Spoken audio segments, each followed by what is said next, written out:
Boa noite, observadores. Bem-vindos a mais um Rencast. E hoje nós vamos falar sobre o governo Bolsonaro. Seria esse o melhor governo da história do país? A petralhada vai chorar a noite toda hoje. Meu nome é Lucas, eu sou colunista e diretor-geral do Diário do Observador. E estou aqui hoje com dois grandes amigos meus, o Vitor Montenegro e Renan Braga, dois ilustres desconhecidos aqui do estado do Espírito Santo. E os dois trouxeram esse tema para mim, através de uma conversa de WhatsApp. Eles estavam falando sobre alguns índices do governo Bolsonaro e índices muito impressionantes, principalmente na questão da segurança pública. Então hoje nós vamos conversar sobre isso, pessoal. E antes da gente começar, eu gostaria de pedir a vocês que, se possível, se você ainda não é assinante do nosso site, do nosso jornal, que você assine, pessoal. Custa só R$ 3,90 por mês e cada assinatura nos ajuda muito a continuar o nosso trabalho. Vamos começar falando do tema mais importante, que é segurança pública, pessoal. O Brasil vem apresentando índices de queda na violência e a queda está em torno de 25%. Esses índices vêm principalmente do G1, que tem um índice nacional de homicídios, e ele publicou essa queda já no dia 18/4. Então já faz alguns meses já que essa queda foi apresentada, né? Agora ela pode estar até um pouco mais acentuada. Na época que ela foi apresentada, a queda estava sendo principalmente puxada pelos estados do Nordeste, que juntos estavam registrando uma redução de 34% no número de mortes. Só o Ceará, que estava tendo intervenção do governo federal, teve uma queda de 58%. Mas não é só no Nordeste que está assim, um índice muito positivo em relação à queda da criminalidade. Numa matéria que saiu na Agência Brasil, no dia 3/4, o número de latrocínios no Rio de Janeiro teve uma diminuição de 65%. Outras coisas também caíram. O índice de homicídios dolosos caiu para 37%, o roubo de veículos caiu 30% e o de carga 38%. E numa matéria de hoje ainda, no dia de hoje, no mês 8 agora de agosto, teve uma matéria sobre a queda da criminalidade no estado de São Paulo. Os casos de homicídios dolosos, no caso apresentaram um recuo de 24,5% na comparação com o mesmo mês do ano passado. É uma queda muito drástica para um primeiro ano de governo, e até agora a única coisa que mudou de lá para cá foi o governo. Então eu queria começar agora com o Vitor, para ele poder comentar sobre isso. Vitor, faz igual o sniper do Witzel, manda bala. Essas taxas de crime, né, principalmente de homicídios, elas caíram tanto assim, creio eu, por questão do que a gente chama de fator dissuasivo. Né? Como você disse, o governo trocou, mas você não teve nenhuma nova lei, digamos assim. O projeto anticrime ainda está sendo enrolado lá pelo Rodrigo Maia e tal. Você teve algumas novas coisas na questão do desarmamento, né? Um pouco mais de facilidade em questão de comprar armas e tal, para a própria segurança. Mas o que realmente parece ter mudado foi que com a troca de governo, você teve como o discurso do governo atual é completamente diferente dos governos anteriores, a criminalidade parece ter ficado com medo. Ou seja, no cálculo do criminoso, entrou um novo fator, que é tipo, se eu fizer o crime agora, eu tenho mais chances de morrer ou de ser punido. Tanto que como você também pode observar que a população carcerária do Brasil, o número de pessoas presas aumentou nesses primeiros 6 meses em relação aos anos anteriores, né? Assim como a apreensão de cocaína, de drogas, as invasões do MST acabaram, as invasões do MTST acabaram. Então não foi só a criminalidade, foi uma série de outros índices de criminalidade que acabaram sendo reduzidos. E acredito eu que o principal fator por conta disso seja o fator de dissuasão dos criminosos. Eles estão com medo e no cálculo deles para cometer os crimes, eles acabam não cometendo. Perfeito. Renan, você tem alguma coisa para complementar em relação a isso? Lembrando que teve um áudio agora que vazou recentemente numa operação da polícia para minar o coração financeiro do PCC. E um dos áudios gravados, um integrante da alta cúpula lá do PCC disse que com governos anteriores, no caso o governo do PT, eles tinham diálogo. Aliás, não só um diálogo cabuloso. Com nós já não tem diálogo não, mano. Se você estava sentado na linha de frente, os caras já entrou falando o quê? Com nós já não tem diálogo não, mano. Se você estava tendo diálogo com outros que estavam na frente, com nós já não vai ter diálogo não. E que esse Moro aí, mano, esse cara aí é um mesmo, mano. Ele veio para atrasar. Ele já começou a atrasar a educação do PT. Então você vê que o PT com nós tinha um diálogo. O PT tinha um diálogo com nós cabuloso, mano. E agora com o atual governo, não tem diálogo nenhum. E, enfim, xingou o ministro da Justiça. A falta de diálogo e essas ações duras com a transferência desses caras para presídios federais, tirando completamente a comunicação, você acha que está tendo também algum efeito nisso? Será que o crime organizado era tão responsável assim por esses crimes que estavam acontecendo em todas as áreas, assim, latrocínio, roubo de carga, enfim? Uma coisa que a gente tem que considerar, né, além desse efeito, né, da própria questão do discurso do governo, isso aí é claro que traz uma atmosfera totalmente diferente para o país, né? Tanto para a população em geral como para os criminosos. Mas existe um fator aí que é muito difícil de ser mensurado, ou pelo menos agora, né, a gente não sabe medir isso, que é o quanto que existe ou existiu de comprometimento do governo anterior com a própria criminalidade, né? O que, de certo modo, não é tão novidade para todo mundo. Vide aí que nos últimos anos, né, mais de uma década. A maioria dos comentários que eu ouvi é assim, todo mundo já sabia, mas agora que a gente ouviu da boca dos caras foi muito melhor. Pois é, não é à toa aí que você vê aí, essas operações estão sendo feitas pela Polícia Federal, que inclusive até governadores foram presos, né? Então, o que mostra se até a mais alta cúpula política de um estado está envolvido, o que você espera das instâncias inferiores, né? Então, apesar de você ter, como você disse, né, a questão do governo mudou, isso é o principal. Mas o que isso leva junto, né? O que as outras relações menores, como que elas ficaram, né? Como elas podem ter sido prejudicadas, porque não é novidade para ninguém aqui o quanto que houve de comprometimento dos governos anteriores com a criminalidade, até porque se você pegar e for resgatar isso lá desde o Foro de São Paulo, a gente sabe que essas coisas se organizaram até em nível internacional.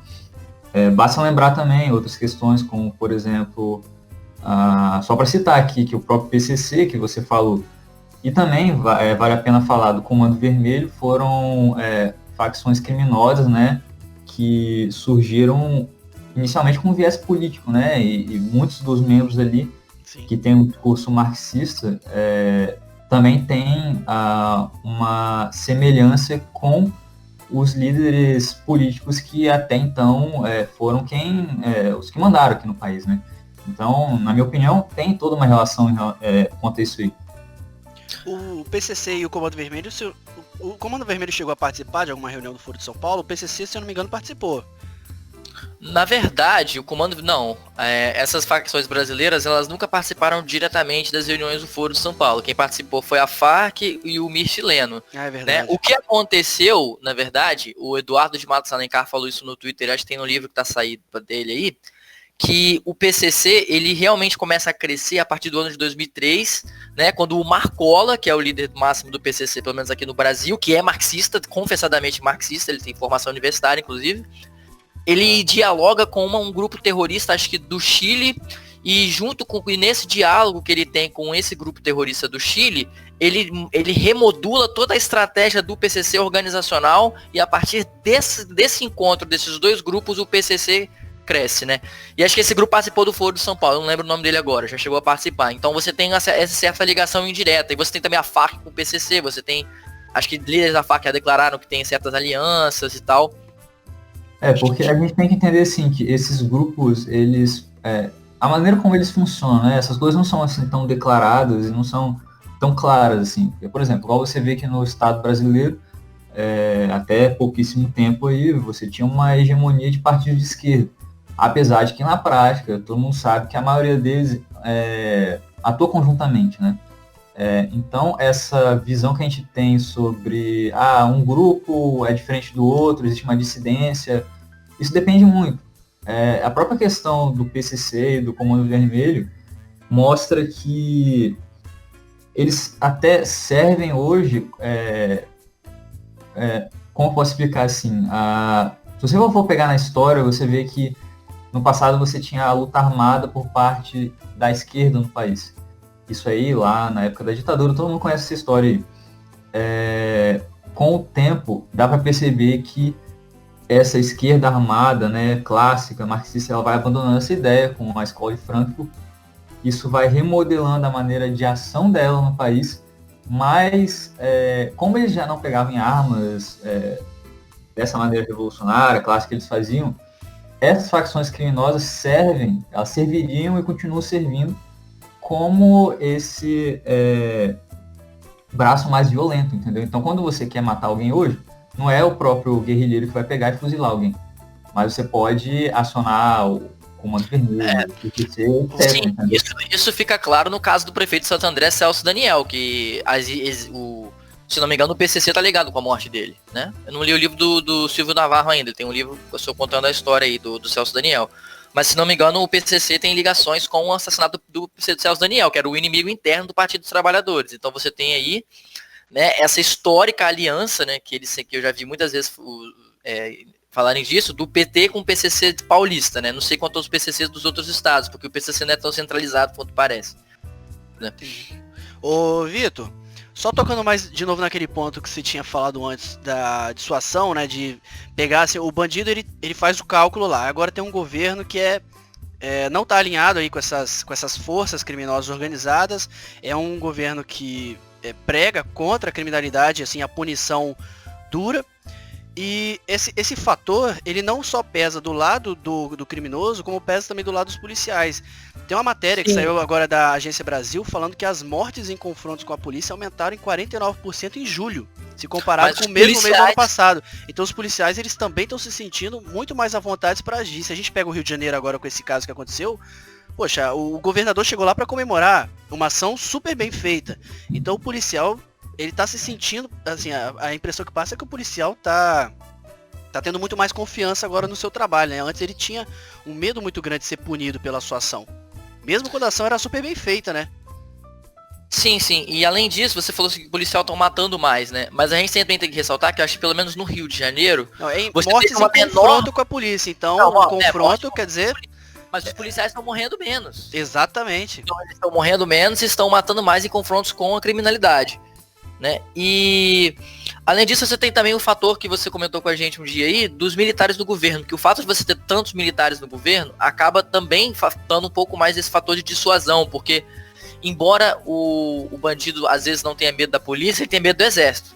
Sim, eu acredito que o crime organizado, em geral, o fato do governo estar cheio de militares em várias áreas, ele pode ter ajudado muito na questão do ministro da Justiça, por exemplo, ter tomado a decisão de transferir esses caras para presídios federais. Porque não é fácil. Se eu não me engano, é uma matéria muito antiga que eu vi, agora eu não vou lembrar de cabeça, mas teve um promotor lá, alguma coisa assim, que tentou transferir um cara, acho que foi o Marcola mesmo. O cara não teve paz o resto da vida, entendeu? Então, assim, é uma ameaça, ela é constante, a família, parente, amigo, ninguém em torno do cara fica salvo. Então, para você tomar uma decisão dessa e para essa decisão ser acatada, eu particularmente acredito que os militares estarem em conjunto com o governo deve fazer uma grande diferença. A operação de transporte, né, de mudar o Marcola e as outras lideranças do PCC para presídios federais no interior do Brasil, esse ano, que foi feito em conjunção do Dória com o Sérgio Moro, e acho que junto com parte das Forças Armadas, eu não lembro agora os detalhes, provavelmente a gente pode dizer que foi a maior operação policial dos últimos anos. Porque ela foi feita sem vazar, ninguém sabia o que ia acontecer, as pessoas só descobriram isso de manhã, quando os caras já estavam nos aviões, se não me engano, indo para o interior do país. Ou seja, foi um negócio simplesmente assim, fantástico, eles conseguiram fazer tudo sem ninguém saber, né, as forças do Estado brasileiro, e com isso eles desarticularam o PCC e o Comando Vermelho. Inclusive há esses relatos de que essas facções criminosas estão em certo pânico, porque elas não conseguem mais se articular dentro com as suas lideranças históricas, assim, né? Entendi. Imagina a facilidade que esses caras tinham para poder fazer isso também, né? Não é? Eu acho assim que... a presídio.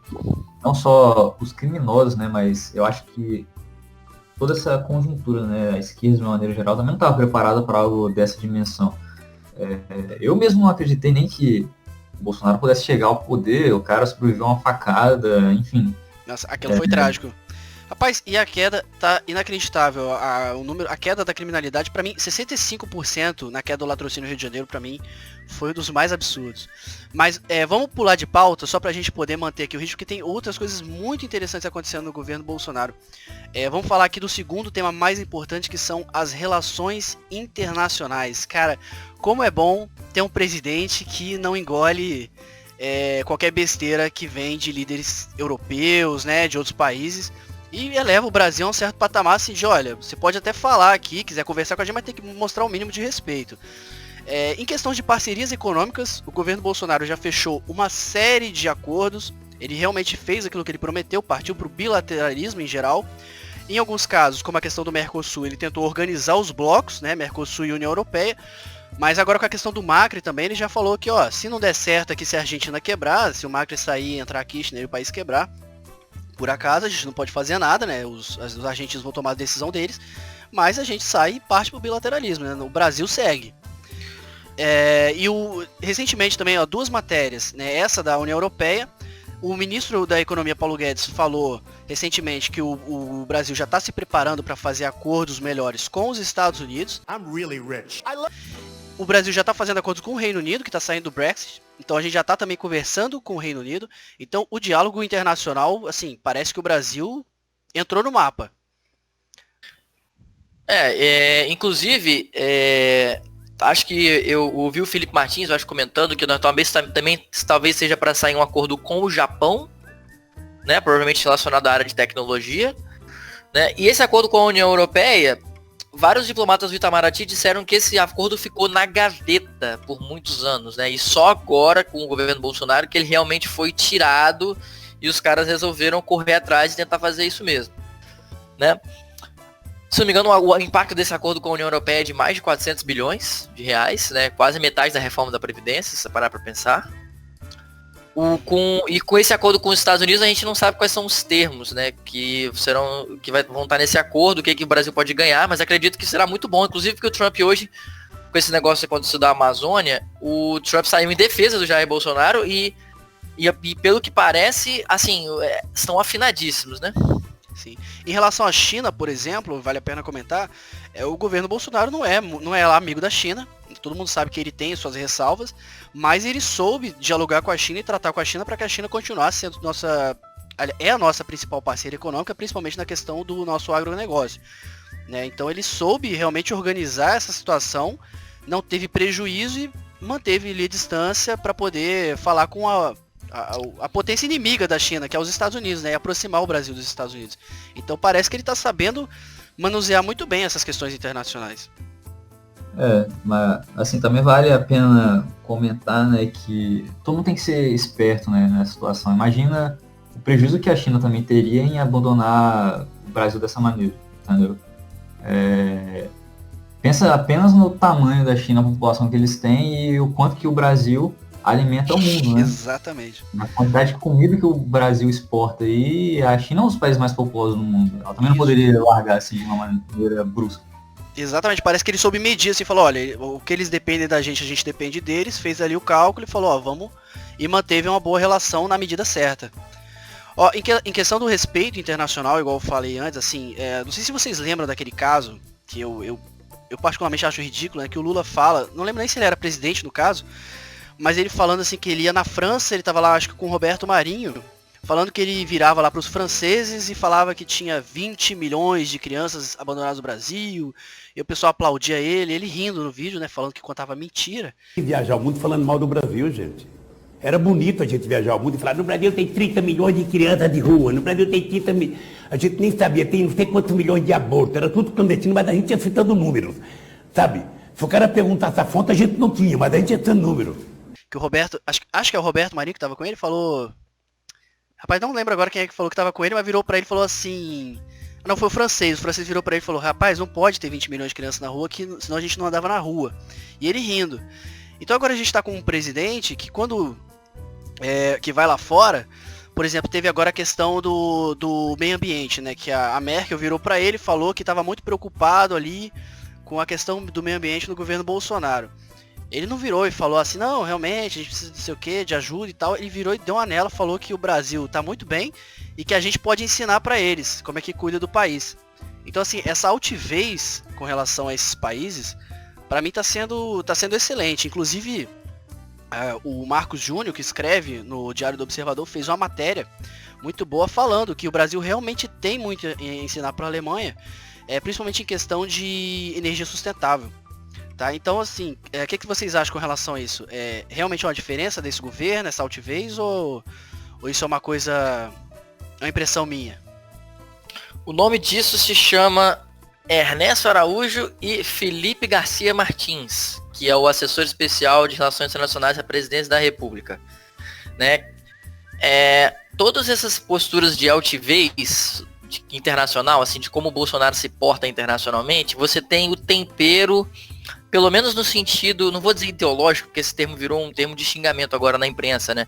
Mas tem o tempero do Felipe Martins. Quem conhece o que ele escreve, os vídeos dele, as aulas, os cursos, sabe que quando o Bolsonaro faz certas ações, você consegue ver os toques do Felipe ali, né? E o Ernesto Araújo também é muito próximo do Felipe. Então você vê que eles, com o Bolsonaro, os três juntos nessa atuação do discurso, né, internacional, da política internacional. Ô Vitor, o Ernesto Araújo é o ministro é o nosso embaixador, é o nosso ministro das Relações Exteriores, e o Felipe G. Martins, para quem não conhece, ele é assessor de Relações Internacionais do PSL, correto? Não, o Felipe Martins, ele era o secretário de Relações Internacionais do PSL antes do Bolsonaro ganhar, e quando o Bolsonaro ganhou, o Felipe Martins agora ocupa o antigo cargo que já foi por 10 anos, do sempre muito onipresente Marco Aurélio Garcia, criador do Foro de São Paulo, mentor do Lula, um dos conselheiros do Lula junto com o Frei Beto. Né, o Felipe Martins ocupa aquele caso, o cargo que o Marco Aurélio Garcia ocupava, sempre ocupou. Hoje quem ocupa é o Felipe Martins. Assim, é bom a gente colocar isso para as pessoas terem uma noção de qual é o poder que ele tem hoje. Né? O Felipe Martins trabalha no Planalto. Ele trabalha no Planalto, igual o Marco Aurélio Garcia trabalhava. Perfeito. Vocês gostariam de colocar mais alguma coisa em relação a questões internacionais, ao governo Bolsonaro com acordos de outros governos? Acredito que não. Só isso do Japão deve estar saindo. Quem está fazendo contato com a China é a ministra Tereza Cristina, junto com parte com o Mourão, mas é principalmente ela. E esses acordos com os outros países do Ocidente, com o Japão e tal, o establishment, né? O Ernesto Araújo e o Felipe.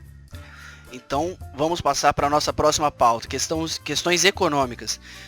Nós temos aqui um thread do irmão do ministro da Educação, o Arthur Weintraub, que ele publicou aqui uma série de destaques em relação ao governo. Ele falou que no primeiro semestre do governo foram criados mais de 408 mil novos empregos. Colocou que, segundo a criação da lei 13.846, que combate fraudes previdenciárias, isso vai gerar uma economia de mais de 100 bilhões no governo. O turismo de negócio teve alta de 14% no primeiro semestre, e o governo Bolsonaro reduziu de 18 para 0,2 os impostos para importação de medicamentos e tratamento de pacientes com câncer e HIV. O Bolsonaro apresentou uma MP que torna política de estados a antecipação anual do 13º. Enfim, ele tomou uma série de medidas aí para poder economizar na esfera pública e reduziu taxas de importação de coisas que são essenciais. E, bom, em relação ao desemprego no país, nós não tivemos assim uma queda tão grande, mas ele caiu, né? Mas é normal, tá em torno de 12%. Por agora, saiu uma notícia recentemente falando que está em torno de 12%, caiu de 12,7% para 12%. Mas numa matéria que saiu hoje, falou que pelo 4º mês consecutivo houve geração de emprego formal no país. Segundo os dados do Cadastro Geral de Empregados e Desempregados, o CAGED, foi divulgado hoje, dia 23, que a gente está gravando esse Rencast, pelo Ministro da Economia. Falou que houve uma abertura de 43.820 novas vagas de emprego, de trabalho, com carteira assinada no país. Isso é um crescimento de 0,11%. Está melhorando, mas ainda falta muita coisa para melhorar a questão do desemprego. Em relação a outros pontos, está havendo muito investimento no país, ao que parece. E, bom, tá bom, mas não tá bom, tá melhorando. O que vocês acham em relação à economia do país? O que falta para ela engajar, para começar a crescer? O que o governo está fazendo em relação a isso? Pode falar aí, Renan. Cara, primeira questão assim que eu acho que, na minha opinião, é um governo que está comprometido com isso, diferente dos outros governos que simplesmente não se importavam seriamente com essa situação. A gente sabe que o governo do PT, principalmente, eles maquiavam muitos dados da economia para fazer política, entendeu? Então, muitas das propagandas que eram feitas anteriormente, elas ficavam por questões falsas, e quando não era falsidade, era em cima de coisas que economicamente a gente sabe que não tinha tanto efeito, né? Sim, você lembra da questão da reeleição da Dilma? A gasolina disparou, o preço da gasolina, um monte de coisa, ele tava segurando o preço mesmo, né? A gente tem o Haddad aí, eu não lembro agora exatamente o que ele tinha prometido na campanha também. Ele falou que ele ia reduzir o preço de... Acho que era gás de cozinha, não? Gás, alguma coisa assim. Mas assim, são coisas que, infelizmente, né, isso aí gera um impacto na população. Principalmente porque o Brasil está acostumado com esse tipo de coisa há muito tempo. Então é um discurso que pega fácil, entendeu? E que sensibiliza aqueles que precisam mais. Só que a verdade é que para você resolver questões econômicas, você precisa de coisa muito mais complexa que isso. E o governo do Bolsonaro, assim, com todos os defeitos que ele pode ter, pelo menos é um que se compromete seriamente a fazer alguma coisa a respeito. Sim. Você fala assim, em questão de seriedade, por exemplo, né, a gente pode citar, teve o encaminhamento da MP da Liberdade Econômica, a reforma da Previdência, foi logo no começo, já passou, já foi aprovado. A reforma da Previdência, no começo do governo, ele já botou o negócio para andar, né, a reforma tributária está sendo encaminhada, então assim, ele está participando de tudo isso. E o ministro dele, ele fez questão de escolher um ministro com um bom nome no mercado, para poder trazer essa credibilidade para o país. Então, igual você falou, assim, realmente parece que ele está muito comprometido com essas questões. Agora falta ser aprovado, né? Vocês acham que com a reforma da Previdência aprovada e uma reforma tributária, a economia vai dar um salto, assim, uma alavancada bacana? Olha, Lucas, eu já falei com vários conhecidos desde o ano passado que o ano da economia não vai ser 2019. O ano que a economia vai voltar a crescer vai ser 2020. Porque 2019 vai ter reforma da Previdência e reforma tributária, provavelmente para passar, e algumas privatizações. O Correio já foi anunciado, graças a Deus, e mais várias outras empresas. Várias empresas estão sendo vendidas também, de subsidiárias da Petrobras e da Eletrobras, etc. Mas o ano da economia mesmo vai ser 2020, porque você vai ter nesse ano as reformas passando, e aí você vai ter um período ali de transição de 2-3 meses em que as pessoas vão ver o que vai rolar e tal, vão soltar o dinheiro, porque há muito capital preso, as pessoas estão guardando, muitos investidores não estão querendo investir porque não sabem o que vai dar de verdade. Aí saindo as reformas, as duas, a tributária da Previdência, você vai ter esse despejo de capital no mercado. E aí nós poderemos ter um 2020 muito próspero e talvez um 2021 mais próspero que o 2020. E tem duas coisas aí que é importante citar também. Um é o que já foi comentado aqui, que são esses acordos econômicos internacionais, né, que o governo tem feito. Isso aí com certeza é algo que vai aquecer mais a economia do país. E uma outra questão também que é importante citar, o governo já tem mostrado interesse sincero em reduzir certas burocracias dentro da economia, né? Então, assim, certas questões que são grandes entraves no Brasil, porque hoje em dia é muito difícil, desde impostos, né, que são excessivos sobre diversos produtos, até procedimentos que você faz dentro do Estado, que demoram muito tempo e demandam muito dinheiro. Todas essas questões, quando você olha elas de um ponto de vista maior, mais amplo, isso acaba contribuindo para uma economia mais lenta. E o governo já tem mostrado interesse na medida do que é possível, né? Porque a gente fala muita coisa aqui também, mas a gente tem que imaginar que a gente está falando da parte do executivo, né? Principalmente que o Bolsonaro aí, né? Ele tem mais autonomia, mas muita coisa aí depende do Congresso, depende de interesses particulares de partidos que estão lá dentro. Então, assim, tem que ter muita paciência com isso tudo também. Perfeito. Voltando então para o começo do nosso hangout. O governo do Bolsonaro tá se encaminhando para ser o melhor da história? Tá que a concorrência não é muito boa, né? Vamos combinar. Mas ele realmente, assim, da história da República do Brasil, eu não vejo assim outro governo que pegou o país com uma situação tão caótica na segurança pública, uma economia em queda, né, uma série, assim, um monte de situações difíceis de lidar e conseguiu resolver isso num prazo tão curto, assim, não resolver definitivamente, mas o que tudo indica tá sendo bem encaminhado, né? A queda da criminalidade, como a gente falou no começo, os acordos internacionais que já estão sendo fechados, e vamos ver se no ano que vem vai ser o ano da prosperidade do Brasil, né? Eu realmente ouvi muito isso na rua também, o Vitor, muito com pessoas que eu conversei, as pessoas estão apostando em 2020. Quanto à questão de ser ou não o melhor governo da história do país, né?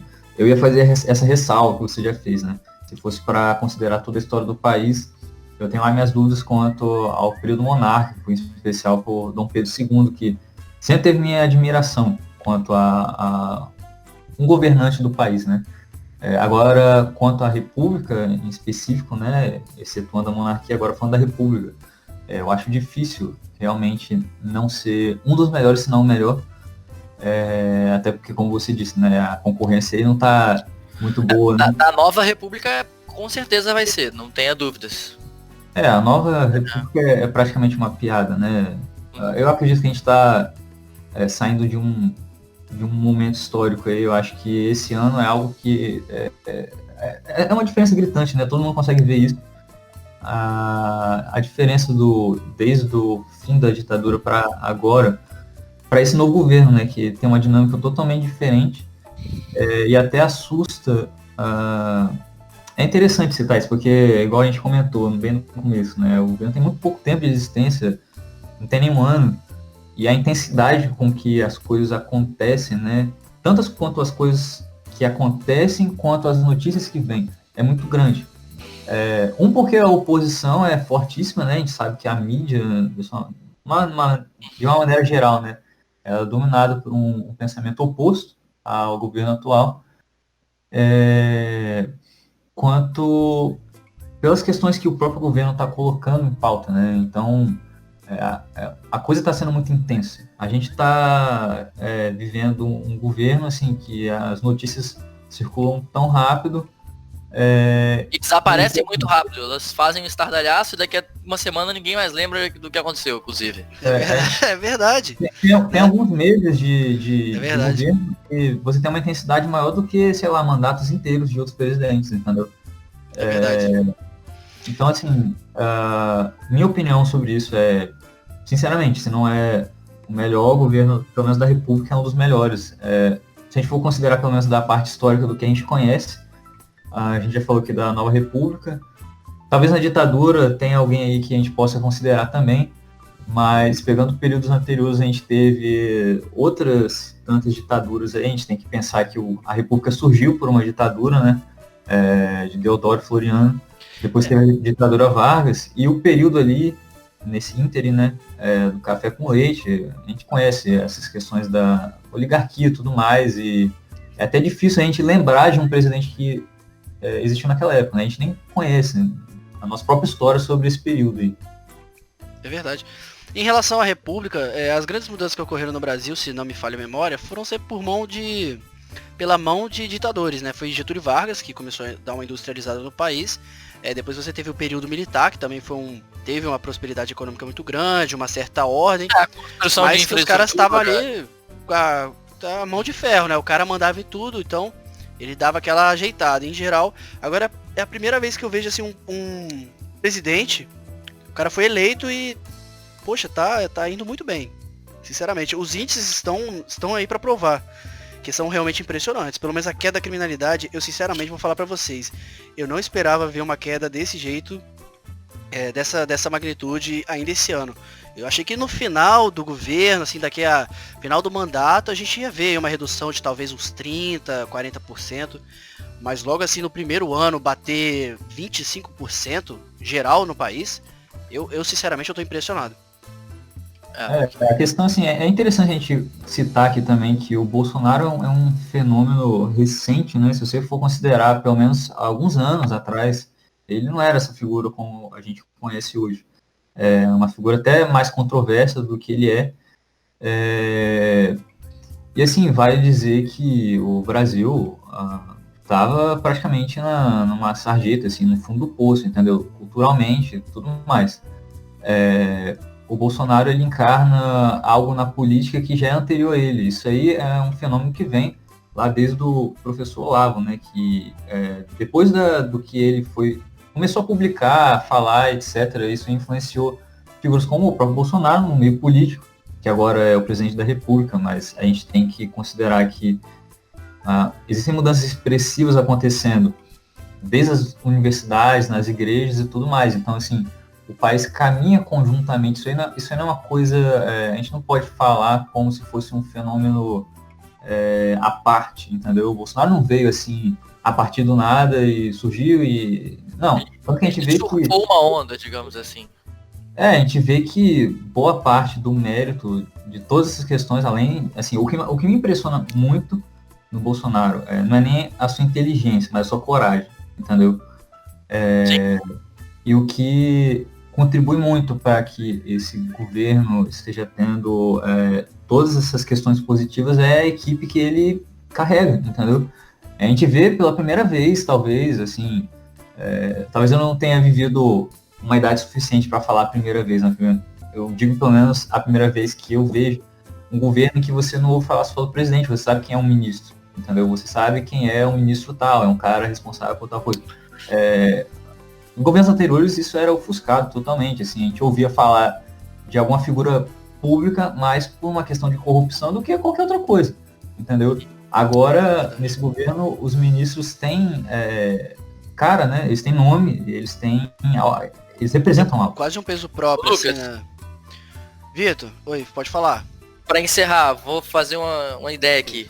Pode falar. A surpresa, o Renan falou tanto de ministros, a surpresa positiva dentro do governo e a surpresa negativa em questão de ministério ou de alguma secretaria. Quem vocês consideram que foi a grande surpresa positiva e quem vocês consideram que foi a grande... E qual é a surpresa negativa? Rapaz, positiva, eu diria o ministro Tarcísio. Quando eu comecei a ver ele trabalhando, assim, eu vi bem impressionante. Ele saiu rasgando o país, fazendo estradas de lá pra cá. Assim, esse é o cara que eu não esperava. Surgiu de repente, eu não conhecia. E negativo, cara, sinceramente, assim, de cabeça eu não consigo pensar. Tem algumas coisas outras que a gente tem uma crítica em relação a determinado ministro, mas de cabeça, assim, eu não... pensar, não. E você, Renan? Eu vou complementar porque eu já sou o contrário aqui. Eu consigo pensar mais no negativo e no positivo eu não consigo pensar tanto. Mas o negativo para mim, que me vem assim à tona de primeira, talvez seja o ministro Vélez, né? Da educação, né? Eu esperava muito mais, assim, eu esperava que fosse ser uma coisa mais impactante. Porque é um ponto bem nevrálgico, eu acho, entendeu? Essa questão da educação, ela é delicada, eu acho ela central. E eu esperava que ele fosse, assim, um dos que mais se destacariam, entendeu? Mas acabou que não aconteceu isso. Agora, quanto a positivo, eu também não consigo pensar de cara, mas aí o Lucas já falou um também. Perfeito. Senhores, vamos encerrar então aqui o programa. Já deu nosso tempo. E... acredito que eu vejo vocês no final do mandato pra gente discutir. Foi ou não foi o melhor governo da história do país, pelo menos da República? Tá? Eu agradeço a participação de vocês, pessoal. Muito obrigado por ter separado um tempo pra gente fazer esse Rencast. Obrigado você por ter assistido até aqui. E nos vemos na próxima, pessoal. Muito obrigado. Boa noite. Boa noite. Boa noite. Nós te agradecemos. Valeu. Tchau, pessoal. Até a próxima. Um forte abraço!